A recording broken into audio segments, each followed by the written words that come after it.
So the next Enlightenment philosopher we're going to look at is a man named Rousseau. Rousseau is like Montesquieu. He's French, and he's a part of this Enlightenment movement.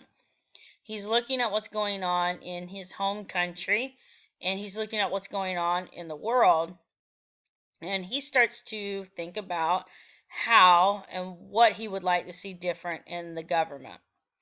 So he believed, and he is the social contract guy, that when we establish a government, that the government has this unspoken kind of contract or agreement between them and us, between the people and the ruler.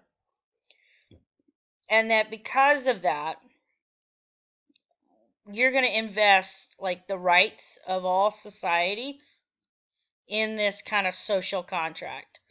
And the social contract will be moved, it will be updated by the general will. So you and I have come into an agreement with the government on what they can and can't do. And the government's kind of come into an agreement with us as well on those lines. And this is going to be the general will of your country, of your people, of your population. And on the basis of that social contract, what the government's supposed to do as a part of their deal, their part of their contract, is to preserve our virtue and liberty, our freedoms. And if the government isn't upholding their end of the contract, then the people have the right to go ahead and overthrow that government, to rebel. So if the government isn't doing what they're supposed to be doing for us, and we've alerted them to the problem, and they're still not fixing it, they're still not correcting it, then it is our job to go ahead and overthrow that government. So think of the social contract like a business contract. You've paid people to come into your house to repair your, let's say, your pipes. You paid a plumber to come in to fix the sink. You've paid him money. You expected that plumber to fix the issue. The plumber did not hold up. The work was shoddy. It did not do the right thing. So you alert the plumber to the problem. They should come out and fix it. If they don't, then they've broken their end of that business contract, and you could take them to court. Okay, so contracts are legally binding, but a social contract isn't quite like what you would do with like a plumber or a mechanic who's fixing something for you. A social contract is more kind of an unspoken agreement you have with people or with an entity like a government. So when we look at how this man Rousseau influenced us, the U.S. Constitution, it is our actual social contract. It says to the government what it can't do to you and me. That is what the contract is. So when you look at the U.S. Constitution, it is literally a listing of things the government cannot take away from you and me. It is their blueprint on how they're going to operate. Here is what we, the people, have agreed is your job. And they signed on it. So every single person who works in the U.S. government, they are supposed to be aware and understand what the Constitution says they can and cannot do. Another way that Rousseau influenced us is through voting.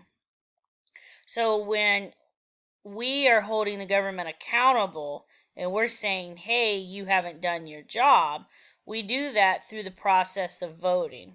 So that's part of our end of our social contract that we're supposed to do, is to get out there and vote.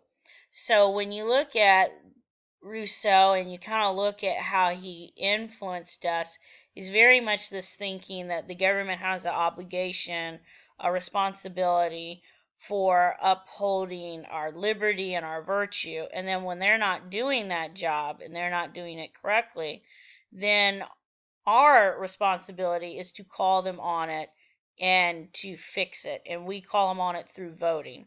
And so you see that at different points in American history. I think you see it really easily with the election of 1932 when FDR gets elected. So that's during that depression, the Great Depression. And what has happened with the Great Depression is President Hoover's in charge. Things haven't gone really well. The economy is horrible. People really are jobless. Things are very bad at the time. And so people could have voted that guy back in. He's up for re-election. But people held the government accountable. They felt that the government wasn't doing what it should do. So they voted him out and they put a new guy in, FDR, or Franklin Delano Roosevelt. And when they put him in, that was them saying to the government, you have not done your job. And so now we're going to put someone else in and see what happens. And if people didn't like that guy when he come up for re-election, they would have voted someone else in as well. The next person we're going to look at is Hobbes. So Hobbes is another one of our philosophers, and he's kind of reflecting a lot on everyday society and what happens in our society and kind of our nature of humans. So he believes that if you did not have a government, there would be chaos. It'd be anarchy, social chaos. You got to have rules. You got to have laws. That's how he looks at it. Because he believes that mankind is selfish and competitive. Like, people are motivated by greed. That's what he kind of thinks. And he thinks that because they're motivated by that, they would hurt you, steal from you, kill you to get wealth or to get what you have. And because man is brutish and nasty, the government has to exist to protect us from each other. So he believes that if you didn't have a government, you would have anarchy, chaos, that life would be short, it'd be pretty meaningless because you wouldn't have any real law and order. So he kind of believes that you should give power, absolute power, to a government to control, to curb this evil behavior. Now, I always kind of compare Hobbes to like the Purge, and because that's what he really thinks. He thinks like this would be the Purge, where people just do whatever they wanted anytime they wanted. It'd be total anarchy. We do have aspects of Hobbes. Now, we don't give absolute power to the government because we hold power too in our U.S. government. But that is what the Constitution does. So, like the Constitution, how he influences you and me is he does, our government does have a lot of limits on it in the Constitution. But it is us giving power to the government to have that over us. So we give them the power to make laws. We give them the power to enforce those laws. We've given them the power of the courts to judge and interpret those laws. But at the same time, it's not an absolute power because you and I are voting and we're making our decision on whether we feel they did a good job or not. The next person we're going to talk about is Thomas Paine. And I know you guys remember him from your American 1 class. But Thomas Paine is another one of our English philosophers. And he comes here to the colonies. He's looking around and he's like, I don't really understand why you guys are listening to this guy who's more than 3,000 miles away. I just don't get it. So he is going to argue for independence from England. He believes that what England is doing, kind of being an absentee parent, and then when they do come into the scene, they're abusive, they're over taking charge, like they're doing too much. And so because of that, he believes that we, the colonists, need to rebel. And instead of having that limited or constitutional monarchy of England, let's just create a democratic republic here in the New World, in the colonies, for us.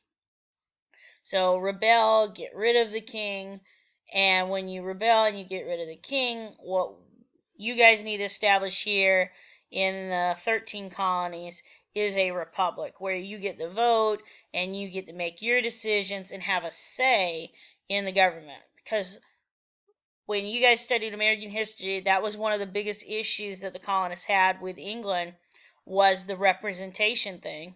They didn't have an American colonist in the English government. Not one. The only people who were being represented in that parliament were people who lived in England. And so he says, this is stupid, Why are you letting this guy who's not even in your area, who's got a whole ocean between the two of you, dictate to you what you're going to do?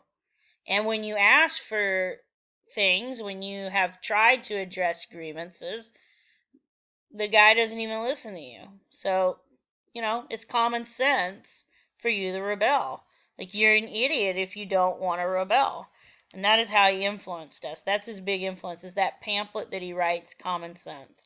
When he writes Common Sense, he lays out very solid arguments on why the American colonists had to rebel.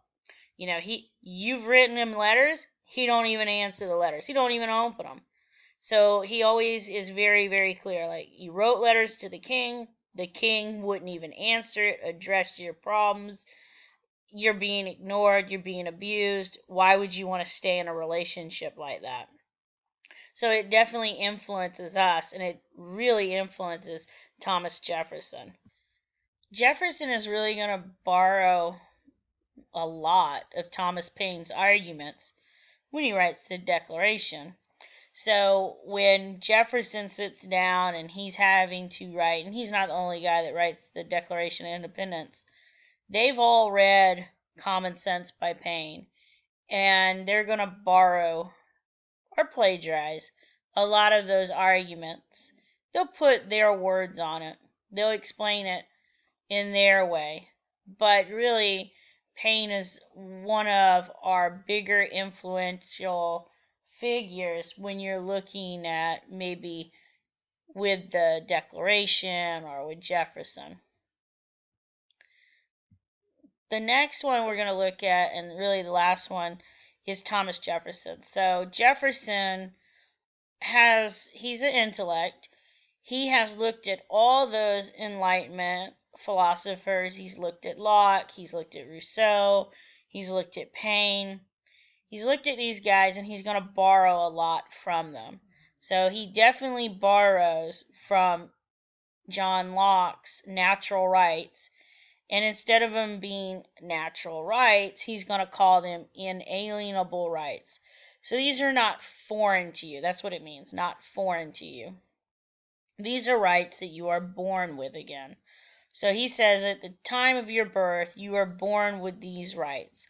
The right to life, liberty, and pursuit of happiness. So he changes it. And this is really, what Jefferson does a lot.